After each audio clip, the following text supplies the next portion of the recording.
360, né? Bom, vamos prosseguindo aqui com a palestra. Agora eu vou chamar o nosso amigo, o sociólogo Tiago Cortez.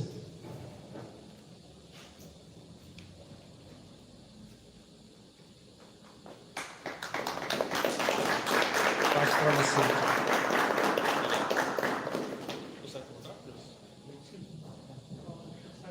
Pessoal, boa noite. Eu vou ser bem breve, bem objetivo, porque a gente atrasou um pouquinho.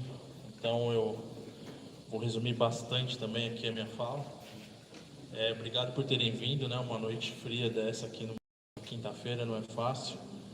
E eu quero parabenizar o Renê, o Cruz, o Paiva, as pessoas envolvidas aqui no Instituto, que é uma missão muito importante, né? É o que eu costumo dizer bastante ultimamente, que o trabalho conservador, de fato, ele não pode se restringir a campanha eleitoral ou preocupação com eleição, né? A gente tem a mania de achar que de 4 em 4 anos a gente vai resolver o Brasil, e não vai. A gente tem que resolver o Brasil com uma perspectiva muito de longo prazo, trabalhando comunidades, trabalhando igrejas, escolas e trabalhando essas questões de uma maneira um pouco mais profunda. Será que deu certo aí? Eu vou mandar para... Tá, eu vou mandando, vou falando aqui sobre o tema. Eu acho que todos os temas aqui hoje vão girar em torno da questão da defesa da família e dos papéis sociais que já são conhecidos do homem e da mulher, né? Então, o que a gente está falando hoje aqui, o Fuinha falou aqui sobre a questão do feminismo, o pastor vai falar um pouquinho sobre ideologia de gênero, eu vou dar uma pincelada aqui sobre a questão da masculinidade. No fundo, a gente está denunciando um pouco aquilo que a gente chama no mundo acadêmico de pautas identitárias, que são as pautas que a direita traz para falar de diferentes minorias e diferentes grupos sociais que supostamente são vítimas e precisam de direitos e políticas públicas especiais. E como foi dito aqui também, tudo parece muito bonito, muito justo, muito correto. A esquerda sempre aparece com esse pacote de boas intenções, de coisas bonitas, e por trás existe a intenção de causar divisão na sociedade. Então você vai dizer que o branco é opressor, o homem branco é mais opressor ainda, o homem branco ocidental então é o demônio, né? O diabo encarnado. Então você tem sempre uma escala de opressão e vai chegando até o ponto de que o homem branco ocidental cristão, ele é praticamente o demônio encarnado, porque você vai criando essa política de divisão na sociedade. Claro que isso vem com boas intenções, né? A gente está sempre lidando com pessoas astutas que querem nos dividir como se fosse a coisa mais legal e bonita do mundo. Essa notícia aqui é dessa semana, tá? Eu não sei se vocês viram em algum lugar. Essa manchete é a manchete mais fidedigna do que aconteceu lá na Filadélfia. Nas outras as outras manchetes falam assim: polícia demora para agir, agentes de segurança do metrô demoram para agir, mulher é estuprada dentro do metrô. Essa pobre moça aqui, ela foi violentada dentro do metrô por 40 minutos.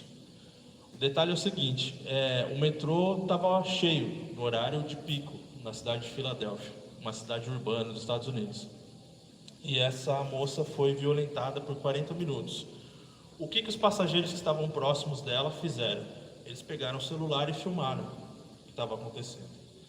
Outros mandaram mensagens: olha, está acontecendo aqui, tal. Tweetaram não sei, postaram em alguma rede social que uma mulher estava sendo abusada dentro do metrô. Foram 40 minutos, quase uma hora, que essa moça ficou dentro do metrô sendo abusada. E haviam pelo menos 11 passageiros dentro do vagão onde ela estava, homens dentro do metrô. Isso a gente não costuma ouvir muito, porque hoje em dia o que aparece na TV são especialistas que vão falar sempre: não reaja, não faça nada, deixa acontecer e tudo mais. Nesse caso, o chefe da polícia da Filadélfia, ele ficou tão ultrajado, tão indignado com o que aconteceu, que ele disse: olha, eu nunca vi isso na minha vida, foram 40 minutos de abuso, de terror, de horror puro, e os homens presentes não fizeram nada. E eles deveriam ter feito, eles deveriam ter intervido naquele momento. Eles teriam evitado que a moça tivesse sido estuprada.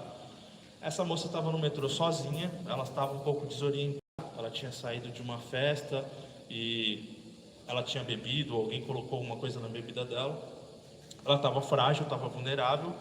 Entrou o sujeito no vagão do metrô, começou a se aproximar, ela tentou repelir, mas ela não tinha força. O sujeito começou a apalpar ela e, no fim das contas, ele consumou o ato dentro do vagão do metrô. Só acabou a agonia da moça quando parou na outra estação e agentes de segurança perceberam que tinha alguma coisa estranha e aí eles interviram.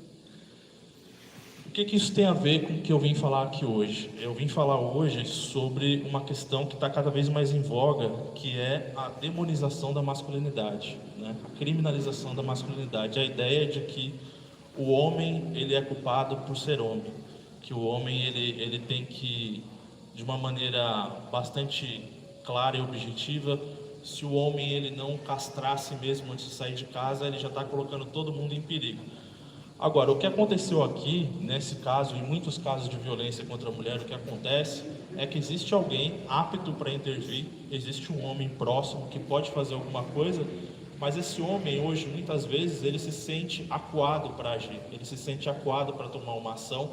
Por quê? Porque se ele toma uma ação, se ele reage, depois ele pode ser culpado por alguma situação que decorrer dali. Se alguém for machucado, se o agressor for para o hospital, ele pode ser inclusive criminalizado por isso, ou em algumas situações a própria vítima depois ela diz: não, deixa para lá, o que aconteceu, o meu marido estava bêbado, estava alcoolizado e tal. E também existe o fato de que hoje o homem ele é tratado como um sociopata em potencial, apenas por ser homem, né? Então, você tem um quadro hoje de que é como se o homem fosse o culpado de todos os problemas do mundo, né? A masculinidade ela se torna cada vez mais uma coisa ultrajante. Acho que o pastor vai falar bastante sobre isso, de que desde os anos 60 até agora, a pauta da nova esquerda ela é a pauta da desconstrução da identidade, desconstrução dos papéis sociais. Isso vem numa constante desde os anos 60. E você trabalha sempre colocando novos conceitos que vão culpar alguém por alguma coisa, por algum fenômeno histórico e causar mais divisão social. Então, um dos termos em voga hoje, que surgiu no meio acadêmico e está na moda, na mídia, na cultura agora, é a tal da masculinidade tóxica. Vocês vão ouvir falar muito sobre masculinidade tóxica. Quem aqui tiver pagando penitência, fazendo algum curso universitário, meu amigo, você vai falar muito de masculinidade tóxica, entendeu? Daqui em diante, esse é o tema que vai mais martelar na sua cabeça. Eles vão ensinar que nós, homens, desde criança, somos ensinados a agir de maneira competitiva, a participar de disputas, a agredir, a ser violentos e tudo mais, e que isso é errado, isso nós aprendemos culturalmente, e que no fim das contas a gente pode... Não existe nenhum problema num homem que é mais sensível, o homem que chora, o homem que conta suas emoções, o homem que faz escolhas diferentes do que o pai dele fez, do que o avô dele fez, e por aí vai. Agora, tem algumas mulheres aqui presentes, isso é muito bonito no discurso, né? Você falar para o homem que ele pode ser diferente, que ele pode ir por outro caminho para explorar a masculinidade dele de outra forma. Agora vamos para o mundo prático. Se você é casada com um homem que de repente, você é mulher, você está grávida, você é casada com um homem que diz assim: olha, já que agora você está gestante, você vai ter nosso filho, eu vou assumir aqui a bronca e você vai ficar em casa, você sai do seu trabalho e fica em casa para cuidar melhor da situação, e quando o nosso filho nascer, você cuidar um pouquinho melhor dele. Isso é o que se espera de um homem, né? Ou não? Isso é basicamente o que se espera de alguém que seja o provedor do lar, etc. Se hoje a gente colocar em prática uma dessas visões alternativas da masculinidade, o que vai acontecer é o seguinte: o homem ele não vai se sentir compelido a fazer isso.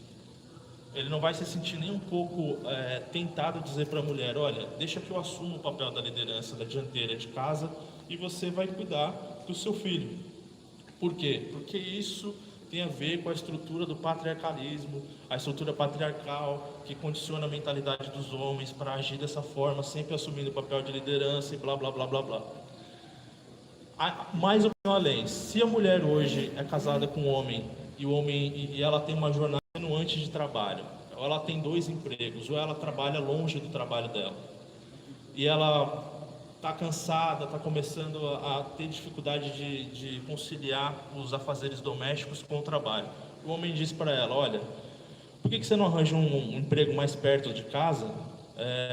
Porque você vai trabalhar menos, quer dizer, você vai trabalhar menos, vai ganhar um pouquinho menos, mas tudo bem, eu assumo a sua parte, eu vou trabalhar mais, eu vou conseguir um segundo emprego, e você vai ficar mais perto de casa, você vai descansar mais e cuidar mais da família. Isso também é o que se espera, historicamente, de um homem, sempre foi assim, que o homem assuma um papel de liderança no lar e faça isso.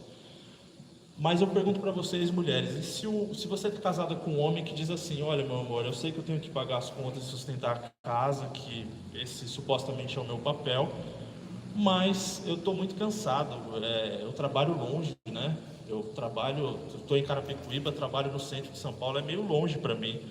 Então eu vou arranjar um trabalho aqui na esquina, que paga menos da metade, e aí você se vira comigo aí, a gente vê como é que faz. Você acharia que esse homem é digno do nome de homem? Né? Porque é basicamente para esse caminho que a gente está indo.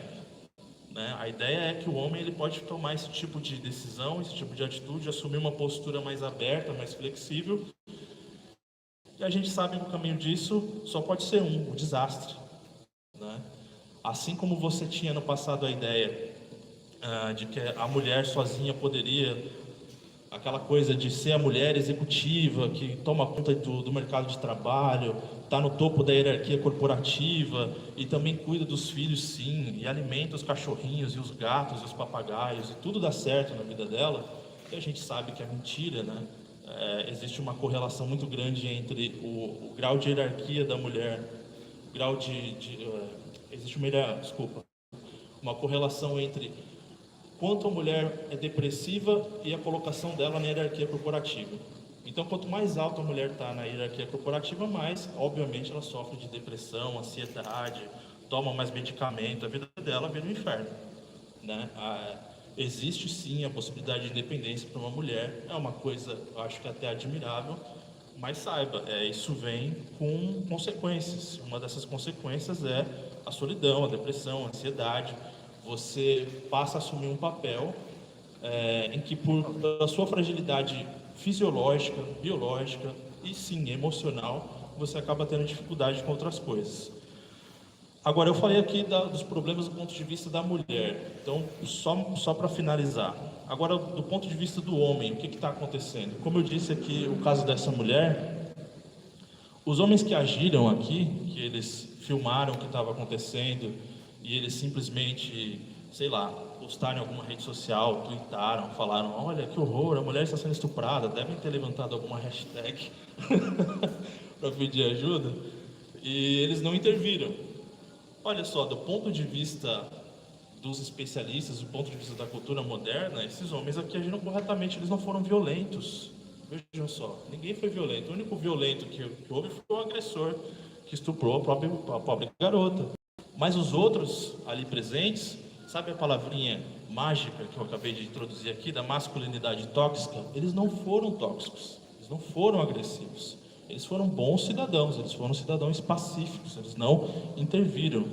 Então, do ponto de vista da mídia, está havendo um conflito aqui em relação a esse caso. Eu vou até acompanhar bastante a repercussão do que vai ser dito a respeito disso, porque isso está dividindo bastante as pessoas, obviamente, mas já existem aqueles dizendo: não, olha só, um homem realmente diante de um ato de violência, ele tem que chamar as autoridades, esperar chegar a polícia, os bombeiros, a perícia. Depois, se alguém for morto, ele não deve intervir. E esse caso já virou um case daquilo que eu julgo ser a consequência social da criminalização da masculinidade. Sabe por quê? Porque o problema não é o homem agressivo.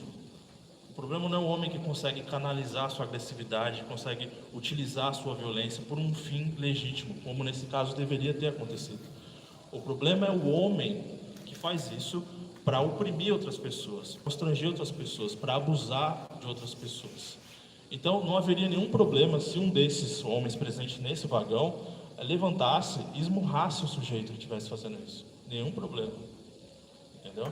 Só que agora a gente está aprendendo que tudo isso é errado, qualquer reação é errada, qualquer tipo de postura um pouquinho mais hostil é errada. Se 2 homens tivessem levantado e colocado a mão sobre esse sujeito, já teria acabado. Porque a gente sabe que um homem que agride uma mulher geralmente é um baita de um covarde. Então, se você coloca 2 homens de pé diante do sujeito desse, acabou a agressão, ninguém precisa nem fazer mais nada. Mas como a gente vive numa crescente de demonização da masculinidade, a reação masculina vai sendo cada vez mais rara diante disso. Eu vou dar um exemplo aqui do Brasil. Alguns anos atrás, uma advogada, ela foi espancada pelo próprio namorado no prédio do casal onde eles moravam, lá em Santa Catarina. As agressões começaram na garagem do prédio e terminaram no 5º andar, na varanda, onde o sujeito deu o último murro lá e jogou a menina da varanda. Oi? Isso. Eu esqueci o nome dela, você lembra, Cruz? Letícia Spittner. Isso aí, Letícia Spittner. Pobre garota. Ela começou a ser espancada na garagem do prédio, ainda saindo do carro. Isso terminou, acho que 1 hora depois. Foi 1 hora de agressão, a menina chorando, gritando, pedindo pelo amor de Deus. As câmeras mostraram ela sendo agredida na garagem, no elevador, ela tentando fugir, sendo arrastada dentro do apartamento. Depois os vizinhos deram depoimento falando, eu ouvi sim os gritos dela de dor, tal, não sei o quê. E ninguém fez nada. Ninguém fez absolutamente nada. Então, por trás dessa ideia de masculinidade tóxica, o que está acontecendo, o que está sendo promovido é a boa e velha covardia. Então, a ideia é que os homens, o homem hoje, para ser politicamente correto, o homem responsável, ele tem que ser covarde, tem que ser um covardão. Então, se tiver alguém sendo agredido, alguma situação acontecendo na sua frente, você não deve reagir. Por quê? Porque você tem que ter um senso de responsabilidade, de saber que a violência é sempre ruim, é sempre condenável. E não é, meus amigos. Se não fosse um pouco de violência, se não fosse um pouco de hostilidade, se não fosse um pouco de agressão, todos nós aqui estaríamos falando alemão e saudando o Führer, porque os nossos soldados não teriam lutado na Segunda Guerra Mundial, ninguém teria combatido o nazismo com armas e a gente estaria perdido aqui. Então, o problema não é você agir ou reagir, a questão é o que você faz com os seus impulsos biológicos e você não negar os seus impulsos, não negar que você tem a possibilidade de ser um homem no mundo de hoje. Então, o que eu digo para os homens também aqui presentes sejam homens sim, não se sintam pressionados a agir de outra forma ou a mudar o comportamento de vocês só porque estão criminalizando, demonizando a masculinidade, porque o resultado é isso aqui, o resultado é você deixar uma mulher em perigo, o resultado é você deixar as crianças em perigo, o resultado é você deixar os vulneráveis em perigo, né? Para fechar, qual é a consequência disso para os homens, dessa constante acusação de que o homem é opressor, de que o homem ele é responsável pelos males das mulheres. Muito se diz sobre, por exemplo, feminicídio e mulheres que sofrem com violência e todo tipo de situação de agressão. Na verdade, os maiores homicídios, só no Brasil a gente tem 800 mil suicídios por ano. Desse, a grande maioria, 76%, são suicídios de homens. Entre 1950 e 95, a taxa mundial de suicídio cresceu 49% entre os homens. E se qualquer índice de homicídio de qualquer sociedade que se registre taxas de violência, o homem é sempre a maior vítima de violência. Agora, o que isso significa? Primeiro, o homem está cada vez mais sendo acuado, o homem está cada vez mais sendo desprestigiado, impedido de ser quem ele é, e ao mesmo tempo ele continua sendo responsável pela sobrevivência da família, ele continua sendo responsável pelo bem-estar da sua casa. Então, o exemplo que eu acabei de dar, a pessoa você está casada com um cara que fala assim, olha, desculpa, querida, mas eu vou trabalhar aqui na padaria da esquina aqui, porque eu estou muito cansado para ir trabalhar, pegar uma jornada de metrô e ônibus para trabalhar em São Paulo. Então, você vai trabalhar em 2 empregos e você vai me ajudar a pagar as contas. Que bacana, né? Esse é o homem moderno. Então, a minha fala aqui é realmente no sentido de dizer, para vocês não caírem nesse lenga-lenga, nessa fala da masculinidade tóxica, para vocês tomarem cuidado com essas pautas identitárias, de falar o homem é o opressor, o homem branco é o opressor, ou que a família, do jeito que a gente sempre conheceu, a família natural é um problema que precisa ser reconstruída ou desconstruída. Isso tudo é uma pauta ideológica que serve para causar divisão na sociedade e para destruir aquilo que é a instituição mais importante, que é a família, não é o Estado, né? A família existe muito antes do Estado, o Estado veio depois, quando a sociedade já estava muito bem estabelecida. Então, eu vou deixar aqui para o pastor terminar, acho que ele vai falar bem dessa questão da família, de como a Revolução Cultural dos anos 60 nos trouxe até aqui, nesse momento em que, basicamente, o homem, ele não pode ser homem e ele tem que assistir calado esse tipo de coisa. Tá bom? Obrigado e até mais.